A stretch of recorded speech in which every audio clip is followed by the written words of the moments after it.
Sejam muito bem-vindos. Eu sou Tatiana Maia, professora da Escola de Humanidades do PPGH PUC-RS. E eu sou Leonardo Fetter, doutorando pelo PPGH PUC-RS.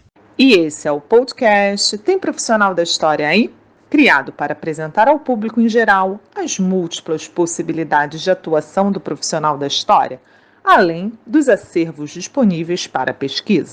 Você quer conhecer mais sobre o exercício da nossa profissão em instituições públicas e privadas, nas redes sociais e na vida coletiva? Então, você é o nosso convidado para ouvir diferentes experiências profissionais. Vem conosco e descubra uma sólida e desafiadora profissão. Há muitos espaços onde estamos presentes e somos importantes. Então, tem profissional da história aí?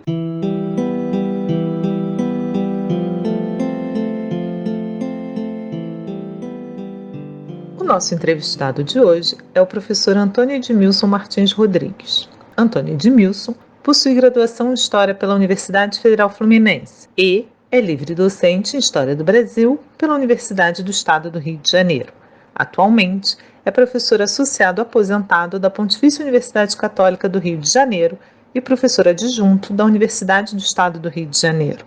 Tem experiência na área de História, com ênfase em História do Brasil, atuando principalmente nos seguintes temas: Rio de Janeiro, cultura urbana, modernidade, cultura moderna e cidades.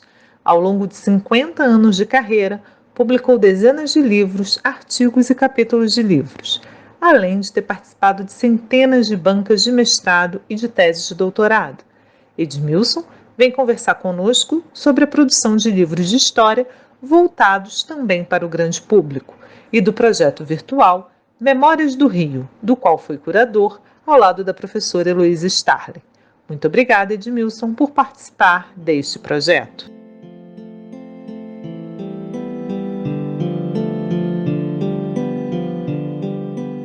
Há muitos anos, você vem escrevendo livros com uma linguagem acessível também para um público mais amplo, como seus livros sobre o João do Rio, A Nair de Tefé, o da Confeitaria Colombo, ou ainda a Costura da Cidade, sobre a mobilidade carioca, entre outros temas.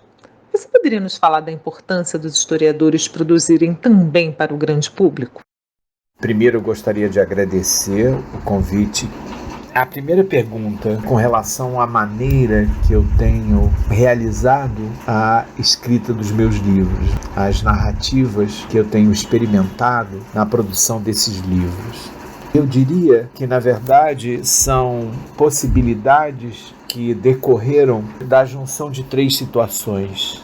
A primeira situação foi uma chateação que eu ouvia sempre, seja de alunos, seja de conhecidos, que envolviam basicamente a escrita da história, que eram comentários a respeito da leitura do Laurentino Gomes, do Rui Castro, que eram sempre comparadas aos textos lidos por eles dos historiadores. E a referência era sempre, poxa, o texto é muito legal, compreendi tudo, muito diferente da narrativa acadêmica, etc. A segunda questão que envolveu essa tentativa de produzir uma narrativa diferente da narrativa acadêmica sem perder a complexidade, sem perder a dimensão crítica, sem perder essa qualidade da história, foi a questão que envolveu todos nós historiadores, que foi o giro linguístico. As mudanças que se fizeram a partir da crítica feita às grandes narrativas, que abriram caminho para essa possibilidade de você experimentar essas narrativas de profundidade, essas narrativas que envolviam determinadas singularidades vinculadas a determinados processos históricos. E a última questão que me fez meio que ir para essa linha ou buscar uma experiência nova de narrativa foi a relação que nós começamos a estabelecer com a literatura. Depois da primeira aproximação que nós fizemos com a antropologia, que deu frutos enormes, história social, história cultural, etc., essa relação com a literatura foi muito importante. Não só pelo uso que a gente faz da literatura, mas pela base que essa literatura nos deu de pensar o estilo, de pensar a forma de narrar. Não é? Eu acho que isso foi um avanço importantíssimo nesse processo de desenvolvimento da busca de novas narrativas. Eu acho que hoje essas experiências estão aí abertas, o Zé Murilo de Carvalho, uma série de outros historiadores estão fazendo essa relação, e é uma relação que envolveu também, de alguma maneira, a questão da agrohistória, a ideia de você, de alguma maneira, estar presente como sujeito nessas narrativas, quer dizer, a sua subjetividade aparecer o tempo inteiro. Na verdade, esse registro era importante porque era o elemento de diferenciação do jornalista. Quer dizer, o lugar que você ocupava como sujeito, o lugar da sua fala, a sua presença nesse discurso da história. E eu acho que foi esse conjunto de elementos que fizeram com que eu buscasse novas narrativas. Isso começou com o livro do João do Rio, lá em 2000, Cidade e o Poeta, que eu experimentei pela primeira vez isso. E acho que se completou de forma muito especial no sentido do aprimoramento que eu fiz dessa nova produção narrativa, mais ligada a uma amplitude de público, a uma possível recepção maior do que você escrevia, das ideias, das coisas que você colocava nos 2 últimos livros. O livro sobre a confeitaria Colombo, em que eu experimentei essa narrativa através de um diálogo entre a confeitaria e a cidade, transformando ambas em personagens. Acho que foi uma experiência muito interessante. E a outra experiência foi do último livro que eu escrevi em 2014, que é A Costura da Cidade, que é um estudo sobre a expansão urbana do Rio de Janeiro através da mobilidade urbana, dos serviços de transporte, em que eu experimentei uma narrativa que envolveu a minha família, a história da minha família na cidade. E isso foi muito importante, porque criou uma outra dimensão. Eu até sempre falo, a primeira vez que eu escrevi o texto, os editores disseram, não quero, não é assim, eu quero um estilo diferente. Então eu falei, então não vou escrever não, vai ficar assim, senão eu vou guardar isso, vou procurar outra editora e tal.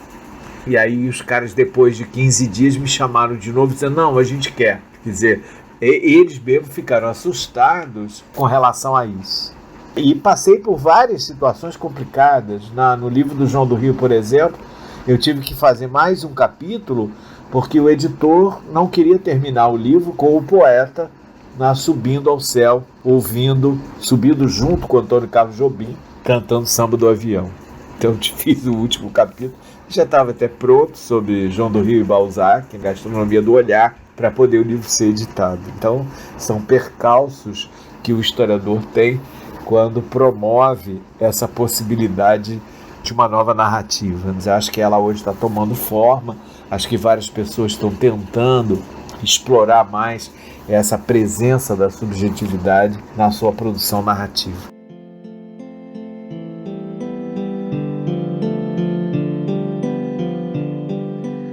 O projeto Memórias do Rio, do qual você faz parte da equipe curadora, é um museu virtual dedicado ao Rio de Janeiro a partir de temas transversais, culturais e múltiplas temporalidades. Você poderia explicar o projeto, seus objetivos e os desafios de construir um museu virtual? O projeto Rio Memórias surgiu de uma oportunidade ímpar.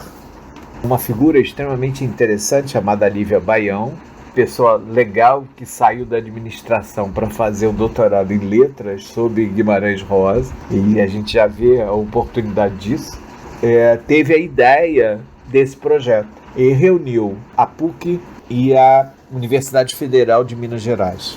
Na PUC eu fui escolhido para conversar com ela, e na Universidade Federal de Minas Gerais é Luiz Stalin. Então nós nos reunimos e começamos a pensar esse projeto que a gente chamou de Rio Memórias. Ele não é apenas um museu virtual, ele tem 3 elementos interessantes na sua estrutura.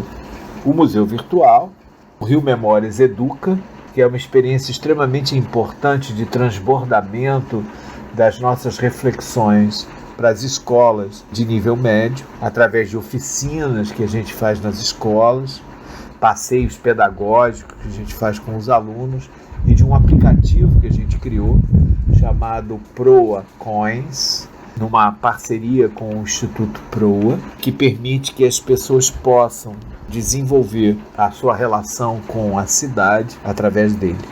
E a atividade final, que a gente chama de atividades culturais, que hoje está no silêncio, no segundo plano por conta da pandemia, que eram passeios abertos ao público em geral, que nós fazemos e vamos começar a fazer de novo quando a pandemia acabar, pela cidade do Rio de Janeiro. Então acho que o objetivo primeiro é tentar fazer com que a história da cidade seja conhecida pelos cariocas. E uma coisa que chamou muito a atenção da gente, foi a base de pensar esse projeto, era o desconhecimento absoluto que as pessoas que moram no Rio de Janeiro têm da história da cidade. E essa ausência dessa preocupação com a história advém em vários sentidos, em especial que é a cidade ter sido capital do Brasil durante muito tempo. Isso, inclusive, na área acadêmica. Os estudos mais concretos nas áreas de pós-graduação sobre a cidade do Rio de Janeiro começaram no final da década de 70, início da década de 80. Até então, eram poucos os estudos realizados nessa dimensão das singularidades, das especificidades do Rio de Janeiro. E é isso que a gente tenta, de alguma maneira, com o projeto Rio Memórias, fazer aparecer esses elementos e essa informação manter uma qualidade e, ao mesmo tempo, uma acessibilidade que não remeta para uma vulgarização desse conhecimento. Que essa vulgarização seja minimamente crítica e seja minimamente qualificada. Ou seja, mostre a complexidade dessa história. A partir daí, evidentemente, a tentativa nossa é criar novas narrativas que surpreendam, inclusive, quem vai olhar o site, quem vai olhar essa dimensão virtual, através de lugares, histórias, personagens que ficaram sempre num segundo plano. E evidentemente que há um objetivo claro de que isso sirva de relação de colaborativa, ou seja, a partir do momento em que as pessoas tenham contato com essa história, que elas também colaborem com histórias. E isso conduz a um processo de produção de uma massa crítica importante, que faça com que isso penetre principalmente no pessoal mais jovem, para entenderem o que é a sua cidade. E a partir daí, a possibilidade de você alterar os comportamentos dos cariocas com relação à sua própria história. Seja na dimensão histórica estrito sensu, do conhecimento dela, seja na relação que se estabelece com o patrimônio cultural, com o patrimônio imaterial e material da cidade. Que se pense nessa possibilidade da história como criação de memória, como produção de referências sobre a dimensão do passado que permitam que você, de alguma maneira, compreenda o presente. Nós temos hoje 4 galerias, como a gente chama. A galeria sobre o Rio Desaparecido, que é exatamente essa tomada de relação com o patrimônio, mostrando as perdas que nós tivemos com as demolições realizadas na cidade e a própria condição de realização da demolição, né? Tudo que envolveu, por exemplo, o Palácio Monroe.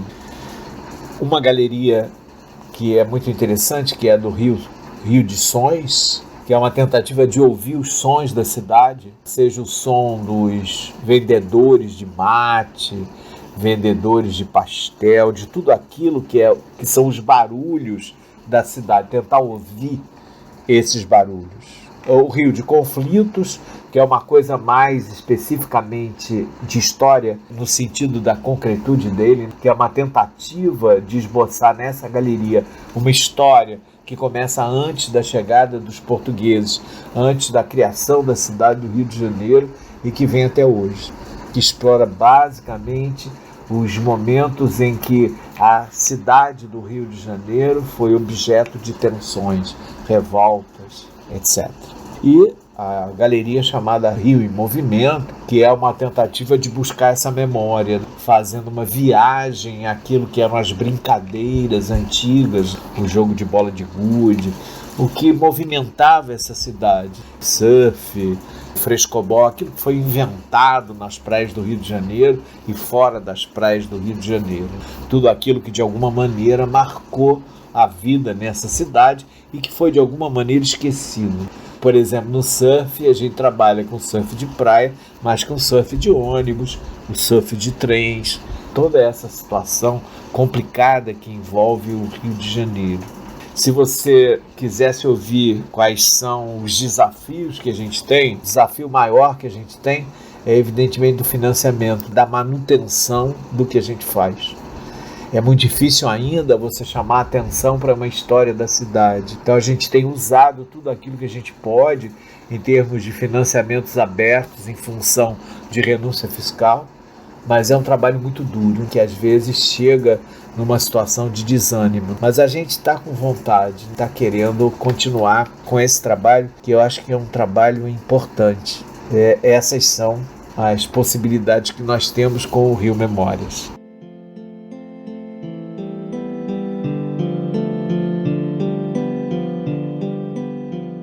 Você formou gerações de historiadores no Rio de Janeiro.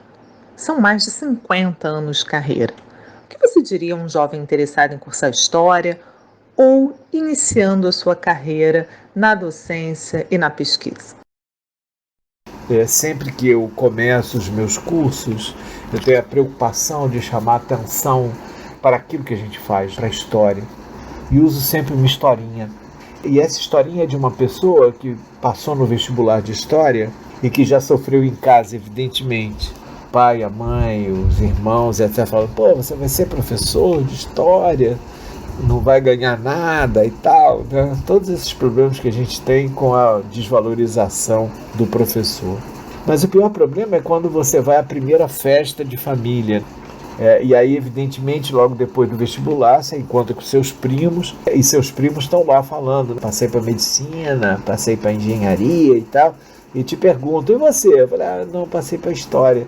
E aí há sempre uma exclamação na história, e sempre surge um priminho pequenininho, que ainda está começando o seu curso, as primeiras letras, e que diz para você, provocando, evidentemente, eu estou estudando história. A minha professora está falando das capitanias hereditárias, dos donatários. Você sabe quais são as capitanias hereditárias? E você, pego de surpresa com relação a isso, fica sem chão. E a resposta que normalmente você dá é: eu estou começando agora e tal.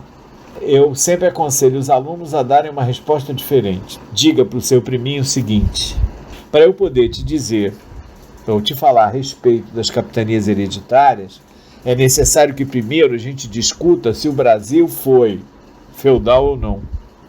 E aí o garoto vai embora, porque não era isso, ele queria te provocar. Isso abre caminho para eu dizer que a principal atitude de quem vai fazer história é ter ousadia, coragem, vontade. E vontade, coragem e ousadia no sentido de tentar perceber o que está em volta dele.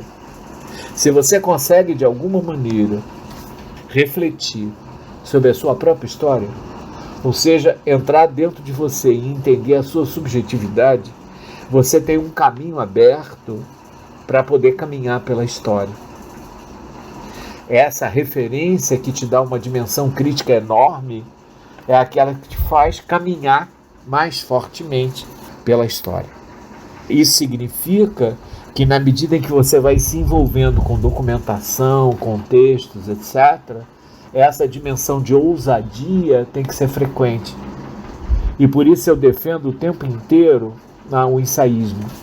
O ensaísmo que fez com que Sérgio Buarque de Holanda, Caio Prado, Paulo Prado fossem importantes nessa dimensão historiográfica, porque eles o tempo inteiro estavam envolvidos exatamente com esse processo de colocar questões, de pensar a história a partir de uma perspectiva crítica, de colocar em pauta aquilo que você estava pensando, aquilo que você desconfiava, sem medo. Isso permite que você tenha muito mais tranquilidade ao expor trabalhos em congressos, reuniões, simpósios, etc. Faz com que você não tenha medo de escrever. Historiador tem sempre uma gaveta cheia de coisas que escreveu que tem medo de colocar em público. Eu me lembro que em alguma instituição que eu passei tinha um seminário chamado Textos de Arquivo de Gaveta, que era exatamente colocar para fora da gaveta aquilo que você guardou. Então eu acho que essa é a primeira atitude, porque isso permite, de alguma maneira, duas coisas. Primeiro, que você entenda que para olhar e estudar uma sociedade, é necessário que você perceba que você vai trabalhar com o resultado das maneiras pelas quais essa sociedade se pensou. E a partir daí, nos suportes que essa sociedade produziu, para que esse pensamento, para que essa forma de pensar ganhasse concretude, seja na filosofia, seja na arte, seja na maneira de ser, na personalidade, em tudo aquilo que envolve a vida cotidiana, a vida social. Nesse sentido, a tua atitude é de olhar o que está em volta e perceber o que está acontecendo. Essa percepção é fundamental para o historiador caminhar. E a outra questão importante é você largar de lado um pouco aquilo que está cristalizado nos nossos cânones de pesquisa, que é a relação sujeito-objeto. Todo mundo vai te perguntar, mas o que você vai estudar? Qual é o seu objeto? E isso tem que tomar uma dimensão de distância, porque você tem que ter uma atitude crítica diante disso. A relação sujeito-objeto é uma relação autoritária, e você tem que, aos poucos, desfazê-la. E ir desfazendo essa relação significa transformar aquilo que você chamou de objeto num sujeito. Ou seja, significa que a relação que você vai ter com a documentação, com os textos, etc., deve ser sempre dialogal, para você entender também qual é a fala desse objeto, entre aspas. O que esses textos estão demandando, qual é o movimento que eles fazem. Isso refina a tua atitude crítica e elabora um movimento de eliminação dessa relação autoritária sujeito-objeto. Esse percurso crítico que você vai estabelecer é muito melhor do que você definir metodologia, etc. A presença da subjetividade do historiador é fundamental, porque isso vai te dar ideia, vai fornecer possibilidades de hipótese, etc., que saem daquilo que é a dimensão do cânone e até a experimentação narrativa. Então eu diria para quem está começando o curso de História, ou quem vai estudar História, que a História é fundamental e a gente tem que valorizá-la. E é esse tipo de trabalho que eu estou chamando a atenção de vocês, que vai diferenciar você de um jornalista, que vai dar fundamento àquilo que você está falando, que vai fazer as pessoas te ouvirem, pela importância que eles vão acabar percebendo daquilo que você está falando.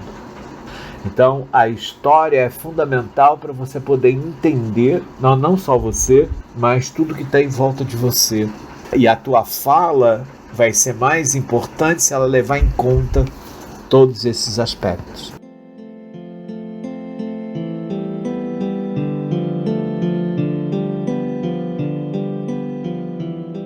Muito obrigada, Edmilson, mais uma vez, por participar desse projeto.